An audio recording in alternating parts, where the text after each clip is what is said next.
আসসালামু আলাইকুম ওরহমতুল্লাহি অবরাকাতু। আরশিয়া এই আইডি থেকে আপনি লিখেছেন, দেবর আর ভাসুরের সামনে কতটুকু পর্দা করতে হবে।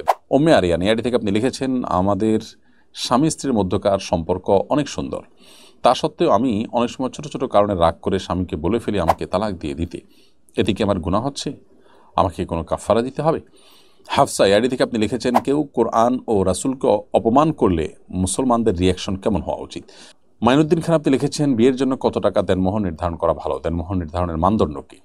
দেবরং ভাষীর সামনে শতভাগ পর্দা করতে হবে। একজন আননোন অপরিচিত মানুষের সামনে যতটা পর্দা করতে হবে, এখানে ততটা বরং তার চাইতে বেশি পর্দা করতে হবে। কারণ নবী করিম সাল্লাল্লাহু আলাইহি সাল্লাম যখন তাকে জিজ্ঞেস করা হয়েছিল যে হে আল্লাহর রাসূল, ভাসুর দেবর সম্পর্কে আপনি কি বলেন এবং পুরুষের বেলায় শালী সম্পর্কে আপনি কি বলেন, তখন নবী সাল্লাল্লাহু আলাইহি সাল্লাম বলেছেন যে আল হামু আল মউত, দেবর এবং ভাসুর এদেরকে তো মৃত্যুকে যেরকম মানুষ ভয় পায়, তাদেরকে তো সেরকম ভয় পেতে হবে, অর্থাৎ তাদের থেকে দূরত্ব বজায় রেখে চলতে হবে।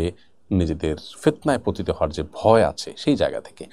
ঠিক একইভাবে পুরুষের জন্য শালিকা থেকে এরকম দূরত্ব বজায় রেখে চলতে হবে, মৃত্যু থেকে যেরকম মানুষ দূরত্ব বজায় রাখে। এখান থেকে বোঝা গেল যে সাধারণ যে মানুষজন আছে তাদের সাথে আমাদের যে ওঠা বসা আছে, তাদের সাথে যে আমাদের চলাফেরা আছে, সেই চলাফেরাটা ক্ষেত্রে আমরা যতটা সতর্ক, পর্দার বিধায় আমরা যতটা কনসার্ন আছি, এখানে আরেকটু বেশি আমাদেরকে দায়িত্বশীল হতে হবে, কারণ এখানে ভয়টা আরও বেশি। ওম্মে আরিয়ান এই আইডি থেকে আপনি লিখেছেন, আমাদের স্বামী স্ত্রীর মধ্যকার সম্পর্ক অনেক সুন্দর, তা সত্ত্বেও আমি অনেক সময় ছোট ছোট কারণে রাগ করে স্বামীকে বলে ফেলি আমাকে তালাক দিয়ে দিতে। এতে কি আমার গুনাহ হচ্ছে? আমাকে কোনো কাফারা দিতে হবে? দেখুন, তালাক চাওয়া স্বামীর কাছে খুব যৌক্তিক কোনো কারণ ছাড়া এটা অন্যায় কথা, এটা গুনাহের কথা। আপনার উচিত হবে এ ধরনের কথা না বলা, অন্য কোনো কথা বলেন এবং নিজেকে নিয়ন্ত্রণ করেন। আপনি নিজেকে নিয়ন্ত্রণ করতে পারাটাই তো আপনার জীবনে বড় সার্থকতা।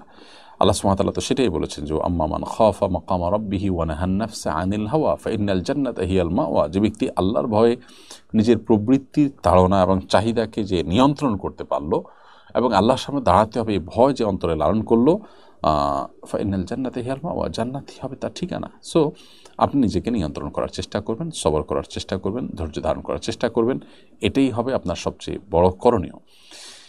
আর আগে আপনার এরকম কথাবার্তা হয়ে গেলে সেটার জন্য আল্লাহর কাছে মাপ চাইবেন। আর আগে যা করে ফেলেছেন সেটার জন্য বিশেষ কোনো কাফারা নেই, তওবা করবেন আর ভবিষ্যতের জন্য এরকম না হয়। হাফসা আইডি থেকে আপনি লিখেছেন, কেউ কোরআন ও রাসূলকে অপমান করলে মুসলমানদের রিয়াকশন কেমন হওয়া উচিত। কেউ যদি নবী করিম সাল্লাল্লাহু আলাইহি সাল্লামকে অসম্মান করে এবং তার এই অসম্মান করার পর তিনি যদি মানহানিকর কিছু বলার পর তিনি যদি তওবা না করেন বা তওবার সুযোগ পাওয়ার পর তিনি তওবা না করেন, তাহলে তাকে ইসলামের বিচার ব্যবস্থা যদি থাকে তাহলে তাকে বিচারিকভাবে মৃত্যুদণ্ড দেওয়ার নির্দেশনা শরীয়ত দিয়েছে। যদিও অনেক ইমামদের মতে নবী করিম সাল্লাল্লাহু আলাইহি সাল্লামের বিরুদ্ধে অপমানকর কথা বললে, অবমাননা করলে, গালমন্দ করলে এই ব্যক্তি তওবা করলে আল্লাহর কাছে মাপ পাবে, আখিরাতে সে নাজাত পাবে, কিন্তু দুনিয়াতে তার উপরে শাস্তি তারপরও কার্যকর হবে। এটা অনেক ইমামদের মত। যদিও হানাফি উলামা কিরামের মুফতাবি কওল বা যে সিদ্ধান্তটা চূড়ান্ত এবং যেটার উপর আমল রয়েছে সেটা হলো যে তওবা করলে আল্লাহ তাআলা তাকে মাফ করবে এবং দুনিয়াতেও তার বিচার হবে না। অতএব এটা বিচারিকভাবে কার্যকর করতে হবে। বিচারিকভাবে কার্যকর না করে যে কেউ যার যার মতো করে সেটাকে কার্যকর করার চেষ্টা যদি করেন তাহলে সমাজ অস্থিতিশীল হতে পারে। যদি কেউ এরকম ব্যক্তির শাস্তি কার্যকর করে ফেলেন এবং সেই ব্যক্তি আসলে সে দোষী হিসাবে সাব্যস্ত থাকে, তাহলে সেক্ষেত্রে ইসলামী শরিয়ার বিচার ব্যবস্থা অনুযায়ী ওই ব্যক্তিকে হত্যার বিনিময়ে হত্যার যে দায় সেটা থেকে তাকে মুক্ত করা হবে বা মুক্তি দেওয়া হবে। এটা হলো বিধান। মাইনুদ্দিন খান আপনি লিখেছেন, বিয়ের জন্য কত টাকা দেনমোহর নির্ধারণ করা ভালো, দেনমোহর নির্ধারণের মানদণ্ড কি। দেখুন, দেনমোহর যত কম হবে বিয়েতে, শুধু দেনমোহরই নয় অন্যান্য খরচও যত কম হবে বিয়ে তত বরকতময় হবে।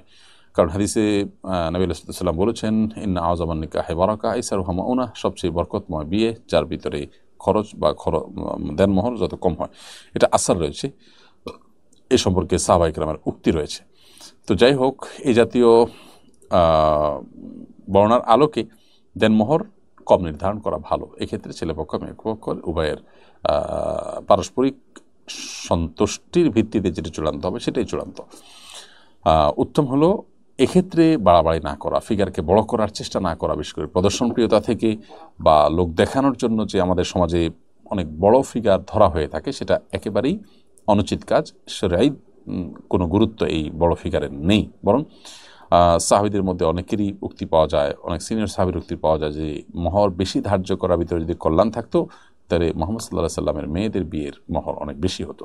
হ্যাঁ, কোনো স্বামীর অনেক আছে, তিনি তার স্ত্রীকে অনেক দিয়েছেন, ভিন্ন কথাটা জায়েজ আছে, বাট বার্গেনিং করে সেটাকে অনেক বেশি ধরে রাখা, বিশেষ করে বিয়ে টিকা রাখার প্রয়োজনে যে বেশি মহর হলে বিয়ে মনে হয় বেশি দিন টিকবে, এটা একেবারেই অনুচিত কাজ। এক্ষেত্রে মেয়ের বাবাদের খুব দায়িত্বশীল তার পরিচয় দেওয়া উচিত। আর ছেলেদেরও যদি অঢেল সম্পদ থাকে তাহলে মেয়েদেরকে দিতে কার্পণ্য করা উচিত নয়। স্ত্রীকে আপনি গিফট হিসাবেও তো অনেক কিছু দিতে পারেন, সেই ব্যাপারে আপনাদের আন্তরিকতা থাকা দরকার দাম্পত্য জীবনের সুখ এবং শান্তির প্রয়োজনে। আর যদি কোনো বিয়েতে মহর নির্ধারণ না করা হয়ে থাকে, বিয়ে হয়ে যায়, তাহলে সেক্ষেত্রে এই ফ্যামিলির, মেয়ের ফ্যামিলির এই ক্যাটাগরির বা এরকম গুণের মেয়েদের মহর সাধারণত যেটা ধার্য হয়ে থাকে ওই রকম, এটাকে মহরে মিছিল বলা হয়, সেরকম মহর ধার্য করতে হবে।